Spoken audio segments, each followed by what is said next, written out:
২ দিন আগে রথের মেলায় গিয়ে এই সুন্দর কাঠের বাটিটা কিনেছিলাম। আমার খুবই শখ ছিল একটা কাঠের বাটির। অবশেষে সেই শখটি পূরণ করে ফেললাম। আর ছোট বাটিটি আমি ফ্রি পেয়েছিলাম ওইটার সাথে। আর এই যে খেলনা সেট এটাও আমি কিনেছি আমার মেয়ের জন্য। আসলে নামে মাত্র ওর জন্য, কিন্তু বেসিক্যালি আমি ডেকোরেশনের জন্য ইউজ করি আর আমার এ ধরনের জিনিস খুবই ভালো লাগে। কয়েকদিন ধরে এই আপুটা বারবার রিকোয়েস্ট করছিল নান রুটির রেসিপির জন্য। সো আজকে রিকোয়েস্টের একটা ভিডিও নিয়ে তোমাদের সামনে চলে আসলাম। শুরুতে আমি বলে নিই আমি কোনো পারফেক্ট রাঁধুনি না। তবে আমি যতটুকু পারি বা চেষ্টা করি সেটাই তোমাদের সামনে শেয়ার করি। যাই হোক চলো ঝটপট আজকে নান রুটির রেসিপিটা তোমাদের সাথে শেয়ার করছি। এই নানটা বানানোর জন্য এখানে একটা ডিম, ১ টেবিল চামচ ইস্ট, ১ টেবিল চামচ দুধ পাউডার, ১ চামচ বেকিং পাউডার, ১ চামচ কাস্টার্ড পাউডার আর হচ্ছে পরিমাণ মতো লবণ, সামান্য চিনি নিয়েছি। খুব সামান্য না, মোটামুটি ১ টেবিল চামচের মতোই চিনি নিয়েছি। চাইলে চিনিটা এভয়েড করতে পারো। আর সামান্য তেলও নিয়েছিলাম। সবকিছু একটু কুসুম গরম পানি দিয়ে ভালো করে মিক্স করে এখানে প্রায় ২.৫ কাপের মতো আমি ময়দা দিয়েছিলাম। সরি, আটা দিয়েছিলাম। আমার বাসায় আটাই ছিল। ময়দাটা ছিল না, তবে আটা দিয়েও অনেক সুন্দর হয়। আর এভাবেই আমি আস্তে, আস্তে করে সবকিছু মিক্স করে নিয়েছি আর একটা ডো তৈরি করে নিয়েছি। তারপর হচ্ছে আমি উপরে কিছু তেল দিয়ে এই ডোটা রেস্টে রাখবো হচ্ছে প্রায় ২ ঘন্টার মতো।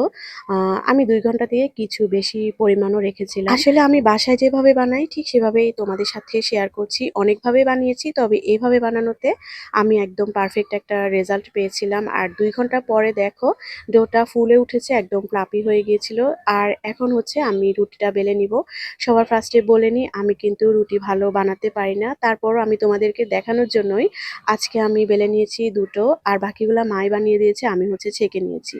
এই তো সুন্দর করে রুটিগুলা বানিয়ে নিয়েছি আর একটু মোটা করে রেখেছি যাতে করে এটা সুন্দর ফ্লাফি হয়। চুলাইতে আমি আগে ফ্রাই প্যানটা দিয়েছি আর একদম হাই হিটে গরম করে নিয়েছিলাম। আর এখানে আমি লবণ পানি ছিটিয়ে দিয়েছি। তারপর যে রুটিটা বেলে নিয়েছিলাম সেটাও দিয়েছি। আর এখন হচ্ছে একটা ঢাকনা দিয়ে ঢেকে দিয়েছি। আর দেখো কি সুন্দর ফুলে উঠেছে। এখন হচ্ছে ফাইনাল একটা কাজ যেটা আমার নিজেরই আবিষ্কার করা আর আমি এভাবেই বানাই। কেউ কিছু মনে করলে আমার কিছু করার নেই। আসলে এভাবে বানিয়ে আমি একটা সুন্দর রেজাল্ট পেয়েছিলাম। এভাবে আমি চুলার উপর দিয়ে ডিরেক্ট একটু সেঁকে নিই। তারপর হচ্ছে রুটির উপরে যে একটা সুন্দর কালার দেখা যায় সেটা উঠে আর একটু মুচমুচেও হয়। চাইলে একটু নরম করেও নিতে পারো। তবে এই যে উপরে কালারটা মানে কালচে, কালচে এটা কিন্তু এভাবে সেঁকলেই পাওয়া যায়। আর আমি ১ম টা একটু মুচমুচে করেছিলাম। আর দেখো এটা কত সুন্দরভাবে হয়েছে। আসলে সবসময় না এ ধরনের জিনিস হয় না। তবে আমি তোমাদেরকে দেখানোর জন্য যেটা করেছি মাশাআল্লাহ অনেক সুন্দর হয়েছে।